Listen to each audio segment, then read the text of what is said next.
What's up guys, MikeCoco back here bringing you guys a new video on the new update that was released a few days ago. I'm gonna split this update into a few parts because I've noticed I had like a lot of videos that are really long lately. So I'm gonna split it up, and this video is gonna primarily address the legendary gems. So essentially a legendary gem is just a regular gem that is essentially has more stats, better stats, and additional ability, which I'll call it secondary skill.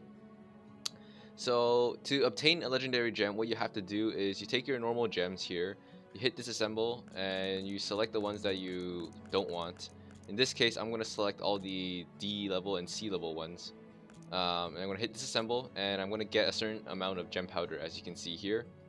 And once you get 10,000 of this gem powder, you're able to use it to obtain a legendary gem. Now I don't have enough, so I'm going to disassemble the B level as well.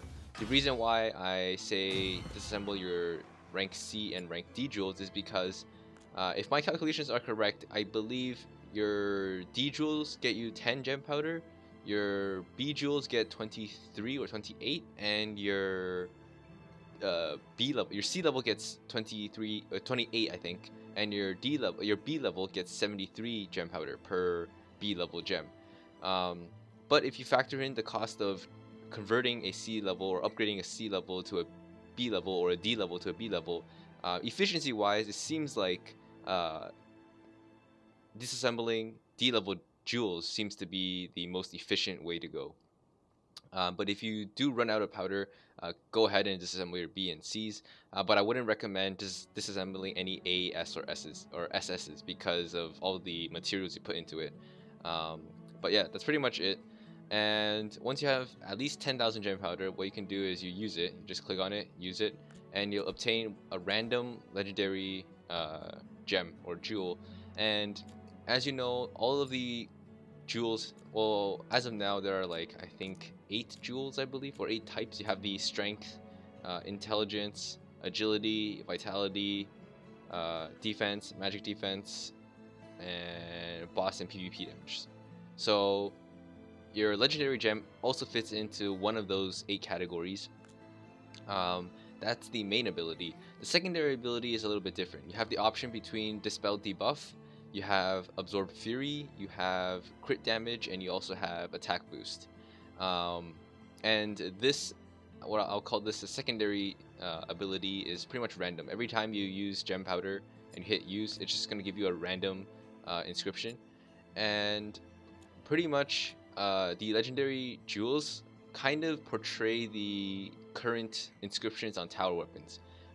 Dispel debuff works the exact same way as dispel weapons in tower. The absorb fury inscription also works the exact same way as the I think the enraged tower weapon. The only two that are different are the attack boost and critical damage boost. Those are both passive stats, meaning that they're not going to be affected by weapon proc. So essentially, once you have these legendary gems, they work the same way as regular jewels. You simply just equip it onto a weapon. The thing here to note is that the legendary jewel actually takes over the active effect of your current weapon. So right now I have a dispel debuff jewel on my dragon spear, and as you can see, the active has changed from the typical dragon spear active, which is a shield, to a dispel debuff in a 3x3 once I equip this gem. It works the same way with passive jewels, which means that if you have a passive jewel, let's say attack boost, which is passive, it will replace the active skill. So what this means is that on heroes that rely on normal attacks, such as Michael, PA, Arena, Zhao, you don't want to use the passive legendary gems because it'll totally remove their active skills. You want to give them a jewel with an active skill, such as the Absorb Fury or the Dispel debuff. Now, the level of this skill, I believe it goes from 1 to 10, just like your typical skills, which means that the active effect actually stacks. So, as you saw before, without the gem, I have a level 8 active, but as soon as I equip a level 4 Dispel debuff, it will raise it by level 4, which is 4 points. With the Dispel debuff, level 20 seems to be the rate where you get permanent procs. However, I still am experiencing guaranteed procs even at level 12 as long as I have someone with the Spear God mythic skill. So just be aware of that. Obviously you can increase this level, but it's pretty much by chance. The way you do it is you simply just hit inscription and it'll use up 1,000 gem powder, 1,000 nectar, and 1,000 gold. Once you hit inscript, it's not going to change the base jewel itself. So whatever, no matter how many times I hit inscription, it's always going to remain as a ruby gem. However, the inscription here can change at any moment. So right now it's a passive critical damage boost, and now it's 8 times 8. It doesn't really matter too much here because it's a passive boost, which is not good for my Michael anyway, so I'm not going to take that. And I believe that's pretty much it for the legendary jewels. Like I mentioned, there are 8 types, and I would highly recommend prioritizing the jewels that focus on attack, because as you know, Legion is a very offense-centric based game. Having more defensive boosts doesn't seem to help too much, so obviously go for the attack boosts first. So your typical ranged, I think what's it, dexterity or agility jewel, I forgot what it's called. Strength one is also good. The magic one is debatable.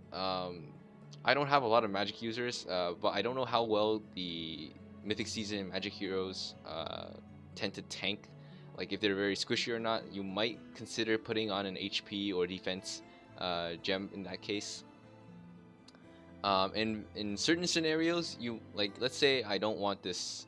Let's say I don't want to dispel spear for some reason. I can take it off and I'll switch back to my normal dragon spear.